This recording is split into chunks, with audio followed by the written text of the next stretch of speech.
तमिलनाडु की सिद्ध परंपरा में मत्स्येंद्रनाथ को प्राचीन काल के 18 सम्मानित सिद्धारों में से एक के रूप में सम्मानित किया जाता है और उन्हें माचामुनि के नाम से जाना जाता है। थिरुपरनकुंड्रम, मदुरई, तमिलनाडु में काशी विश्वनाथ मंदिर उनकी जीव समाधि का घर है।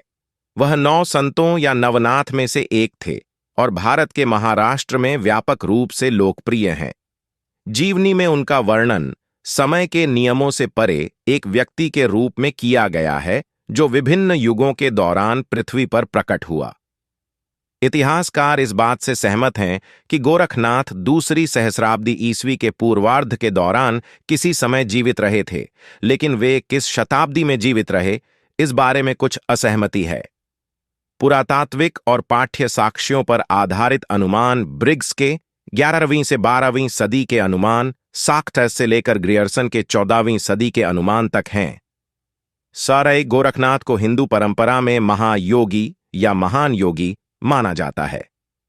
उन्होंने किसी विशिष्ट आध्यात्मिक सिद्धांत या किसी विशेष सत्य पर जोर नहीं दिया, बल्कि इस बात पर जोर दिया कि सत्य और आध्यात्मिक जीवन की खोज मनुष्य का एक मूल्यवान और सामान्य लक्ष्य है।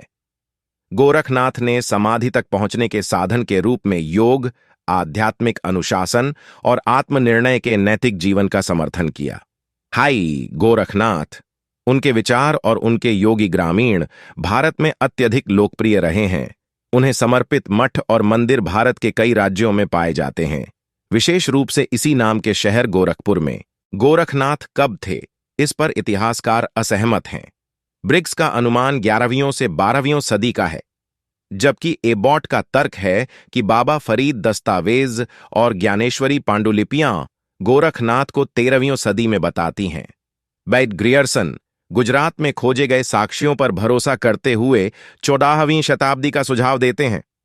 पब्बास गोरखनाथ का उल्लेख कबीर और सिख धर्म के गुरु नानक की कविताओं में किया गया है, जो उन्हें बड़ी संख्या में अनुयायियों के साथ एक बहुत शक्तिशाली नेता के रूप में वर्णित करते हैं। 13 ऐतिहासिक ग्रंथों से पता चलता है कि गोरखनाथ मूल रूप से शैव धर्म से प्रभावित क्षेत्र में बौद्ध थे, लेकिन फिर शिव और योग का समर्थन करते हुए हिंदू धर्म में परिवर्तित हो गए।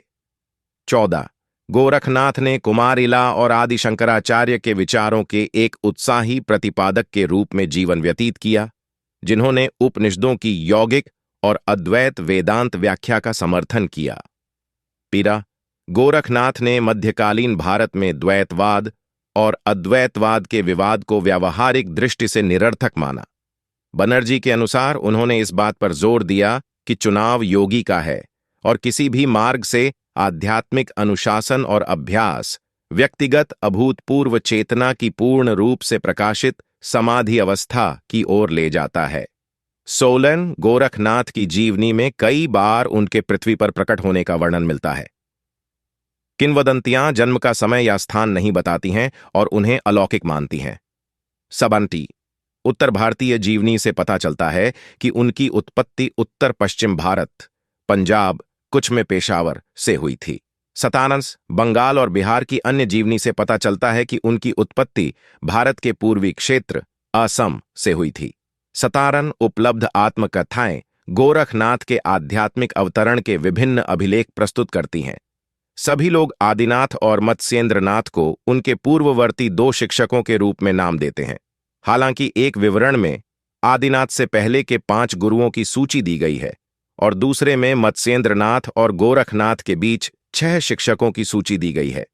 वर्तमान परंपरा में आदिनाथ को मत्स्येंद्रनाथ के प्रत्यक्ष गुरु के रूप में शिव के साथ रखा गया है, जो स्वयं गोरखनाथ के प्रत्यक्ष गुरु थे।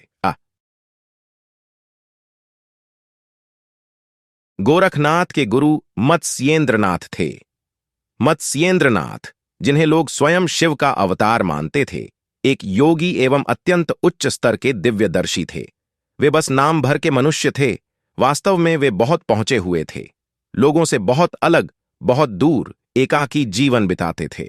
बस बहुत ही थोड़े से अत्यंत प्रतिबद्ध शिष्य ही उनके साथ थे, जिनमें से एक गोरखनाथ थे। गोरखनाथ भारत के पश्चिमी समुद्र तट से आए थे और वहीं से मत्स्येंद्रनाथ भी थे। आज भी एक पर्वत का नाम उनके नाम पर है। ये बात लगभग 2000 वर्ष पहले की है। एक बार गोरखनाथ ने देखा कि उनके गुरु किसी से मिलने आसाम गए थे पर वापस नहीं आए। अपने ध्यान में उनको पता लगा कि उनके गुरु शारीरिक आनंद में मग्न थे। वे भौंचक्के रह गए। मेरे गुरु ऐसी अवस्था में कैसे हो सकते हैं? तो पश्चिमी तट से वे पैदल ही आसाम गए, जो 3000 किमी से भी ज्यादा दूर था। वे सारे रास्ते पैदल गए और उन्हें उनके गुरु एक वेश्या के घर में मिले, जहां वे शारीरिक सुख का आनंद ले रहे थे और उनकी गोद में 2 स्त्रियां थीं। वे इस पर विश्वास नहीं कर सके और सोचते रहे, मत्स्येंद्रनाथ के साथ ऐसा कैसे हो सकता है? वे तो स्वयं ही शिव हैं। गोरखनाथ को अपने गुरु के साथ कई शक्तिशाली अनुभव मिले थे और यहां ये वेश्याओं के साथ हैं। वे अत्यंत व्यथित हुए। तब गोरखनाथ ने उनसे कहा, आपको मेरे साथ चलना होगा, और उन्होंने उन वेश्याओं को उग्रता से डरा कर भगा दिया। फिर उन्होंने अपने गुरु को बाहर निकाला और उन्हें साथ लेकर चल पड़े। रास्ते में मत्स्येंद्रनाथ एक स्थान पर स्नान करने के लिए गए। उन्होंने अपना थैला गोरखनाथ को दिया और कहा, इसे संभाल कर रखना, इसमें बहुत कीमती वस्तु है। फिर वे नदी की ओर चले गए। थैला बहुत भारी था, तो गोरखनाथ ने उसे खोल कर देखा और उन्हें उसमें सोने की 2 छड्डें मिलीं। वे बहुत दुखी हुए। ये मेरे गुरु को क्या हो गया है? पहले वे वेश्याओं के साथ थे और अब वे स्वर्ण इकट्ठा कर रहे हैं। वे चाहें तो किसी चट्टान पर पेशाब करके उसे सोने की बना सकते हैं। उनके पास ऐसी अद्भुत तांत्रिक शक्ति है, लेकिन वे सोने की 2 छड्डों के पीछे आसक्त हो रहे हैं। क्यों? उन्होंने वे दोनों छड्डें जंगल में फेंक दीं और फिर वे आगे चले। गोरखनाथ बहुत दुखी थे कि उनके गुरु इस तरह से भटक गए थे और साथ ही उन्हें गर्व हुआ कि वे अपने गुरु को भटकने से बचाने के लिए 3000 किमी से भी ज्यादा पैदल चले थे।